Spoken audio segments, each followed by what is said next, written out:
평생을 일해 모은 나의 퇴직금, 나의 노후 자금. 혹시 그 소중한 돈이 당신의 미래를 파괴하는 시한폭탄이 될 수도 있다는 생각 해보셨습니까? 한때는 존경받는 교사로 남부럽지 않은 중산층의 삶을 살았던 한 여성이 있었습니다. 하지만 지금은 서울의 한 반지하 방에서 폐지를 주워 얻는 10,000원, 20,000원까지 합쳐 월 27만 원으로 살아가고 있습니다. 그녀를 나락으로 떨어뜨린 단 한 번의 잘못된 선택. 잠시 후 우리는 그녀와 너무나도 닮아있는, 어쩌면 바로 당신의 이야기가 될 수도 있는 한 60대 가장의 처절한 후회를 따라가 볼 것입니다. 최근 정든 회사에서 정리해고 통보를 받은 박영수 씨. 평생을 성실한 가장으로 살아왔지만 퇴직 후의 막막함은 그를 무겁게 짓눌렀습니다. 그때 증권사에 다니는 후배가 솔깃한 제안을 해왔습니다. 형님, 요즘 같은 때 은행에 돈 묶어두는 건 바보짓이에요. 제가 괜찮은 정보 드릴 테니 용돈벌이라도 해보세요. 그렇게 박영수 씨는 주식 투자라는 새로운 취미를 시작했습니다. 처음 넣은 2천만 원이 일주일 만에 2,300만 원이 되는 것을 보고 그는 가슴이 뛰었습니다. 아, 나도 아직 쓸모가 있구나. 이게 이렇게 쉬운 거였나?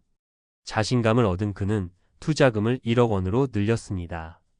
얼마 뒤 후배에게서 다급한 전화가 걸려왔습니다. 형님, 대박 정보입니다. 한 코스닥 업체가 금광을 발견했다는 소문이 돌아요. 이건 무조건 상한가 갑니다. 그의 말대로 주가는 미친 듯이 치솟았습니다. 단 3일 만에 6천만 원이 넘는 돈이 통장에 찍히는 것을 본 순간 박영수 씨의 이성은 완전히 마비되었습니다. 왜 진작 이런 걸 안 했을까? 그는 후회와 흥분 속에서 남은 노후 자금 1억 원까지 모두 그 주식에 쏟아부었습니다. 하지만 축제는 짧았습니다. 며칠 뒤 후배에게서 싸늘한 목소리의 전화가 걸려왔습니다. 형님, 분위기가 이상합니다. 빨리 정리하세요.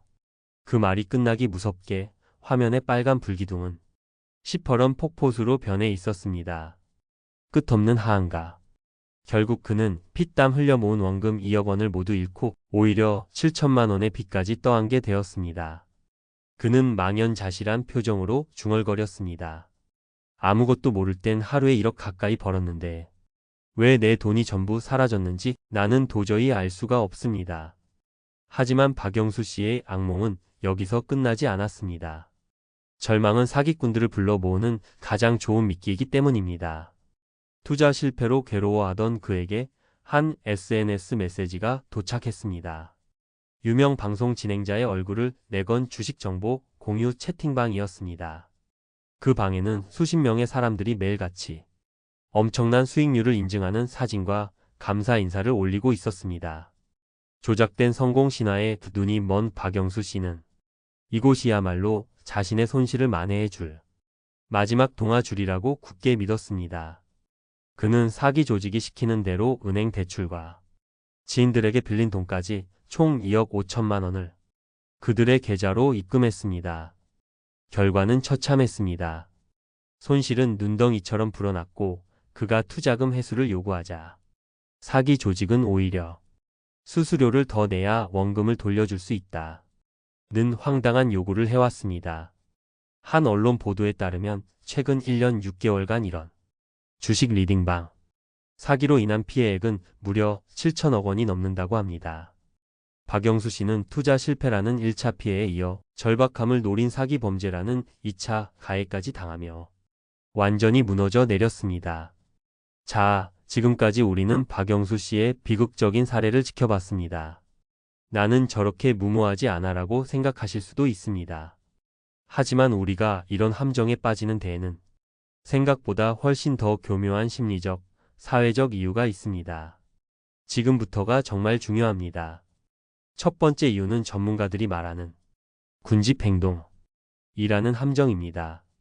주변 사람들이 모두 어디론가 달려갈 때 나만 가만히 있으면 뒤처지는 것 같은 불안감에 휩싸여 맹목적으로 따라가는 심리입니다. 내 친구가 그걸로 대박 났다더라. 지금 안 사면 나만 바보 된다는 속삭임이 우리의 합리적인 판단을 마비시키는 것입니다. 두 번째 이유는 취미와 투자. 혼동하는 데 있습니다. 은퇴 후 남는 시간을 보내기 위해 가볍게 시작한 주식이 어느새 원금 회복에 대한 집착과 더 큰 수익에 대한 욕망으로 번지면서 도박으로 변질됩니다. 짜릿한 스릴을 좇는 위험한 취미가 평생의 노력을 한순간에 잿더미로 만드는 것입니다. 그리고 마지막 이유는 어쩌면 가장 씁쓸한 현실일지도 모릅니다. 많은 분들이 느끼시겠지만 쥐꼬리 수익률이라는 비판이 나올 정도로 저조한 국내 퇴직연금의 운용 성과는 많은 은퇴자들이 불안감을 안고 직접 투자의 세계로 뛰어들게 만드는 사회적 배경이 되고 있습니다.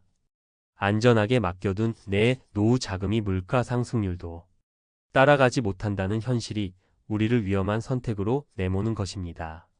그렇다면 모든 투자는 결국 파멸로 끝나는 것일까요? 아닙니다. 이제부터는 완전히 다른 이야기를 해보려 합니다. 퇴직금으로 주식 투자하면 망한다 는 통념을 깨고 현명하게 노후를 준비한 사람들의 이야기입니다. 최근 한 직장인이 공개한 자신의 퇴직연금 DC 계좌는 우리에게 많은 것을 시사합니다. 그는 지난 5년 동안 단 한 번도 단기 시세 차익을 노리지 않았습니다. 그저 미국 S&P 500이나 나스닥 같은 우량 지수를 추종하는 ETF를 마치 적금을 붓듯이 꾸준히 사 모았을 뿐입니다. 그는 주식 앱을 들여다보며 일희일비하지 않았고 소문에 휘둘리지도 않았습니다. 결과는 놀라웠습니다. 관련 통계에 따르면 20년간 퇴직금을 연평균 2%의 이자로 은행에만 넣어둔 사람은 약 5,900만 원을 받지만 이 사람처럼 연평균 8% 정도로 꾸준히 투자한 사람은 1억 2,800만 원이 넘는 돈을 받게 됩니다. 그 차이가 2배가 넘습니다. 진짜 투자는 종목을 맞히는 짜릿한 사냥이 아니라 좋은 자산을 묵묵히 키워나가는 농사와 같다는 것을 보여주는 강력한 증거입니다. 그렇다면 오늘 당장 당신의 소중한 노후 자금을 지키기 위해 무엇을 해야 할까요? 제가 3가지 현실적인 행동 지침을 드리겠습니다. 첫째, 묻지마 투자가 아닌 알고 하는 투자를 시작하십시오. 당신이 가장 먼저 열어봐야 할 것은 주식 거래 앱이 아니라 당신의 퇴직연금, DC형 또는 IRP 계좌 명세서입니다. 투자에 자신이 없다면 특정 시점이 되면 알아서 자산 비중을 조절해주는 TDF, 즉 타겟 데이트 펀드나 정부가 도입한 디폴트 옵션 같은 안정적인 제도부터 활용해 보시는 것이 현명한 첫걸음입니다. 둘째, 목표 수익률을 현실적으로 낮추십시오. 한 방의 대박이라는 허황된 꿈은 당신을 파멸로 이끄는 가장 위험한 생각입니다. 연 8%의 복리 수익률이 20년 뒤 어떤 마법을 부리는지 기억하십시오. 단기적인 시장의 흔들림에 조급해하지 않고 긴 호흡으로 시장을 이기는 것. 그것이 바로 투자의 본질입니다. 셋째, 세상 모든 달콤한 제안을 의심하고 또 의심하십시오. 유명인을 사칭하든 원금을 보장하든 월 30% 이상의 고수익을 약속하는 곳은 100% 사기입니다. 특히 투자 실패로 마음이 조급하고 절박할수록 당신은 사기꾼들의 가장 손쉬운 먹잇감이 된다는 사실을 절대 잊어서는 안 됩니다. 당신의 퇴직금은 지난 수십 년간 당신이 흘린 땀과 눈물의 결정체입니다. 결코 재미삼아 던져보는 게임 칩이 될 수 없습니다. 위험천만한 취미에 당신의 노후를 거는 대신 당신의 미래를 든든하게 지켜줄 현명하고 꾸준한 자산 관리 계획을 오늘부터 세워보시기를 진심으로 바랍니다. 오늘 내용이 당신의 노후를 지키는데 조금이나마 도움이 되셨다면 구독과 좋아요로 응원해 주시면 감사하겠습니다. 또한 비슷한 고민이나 경험이 있으시다면 댓글로 여러분의 소중한 지혜를 나눠주십시오. 여러분의 이야기가 누군가에게는 절실한 도움이 될 수 있습니다.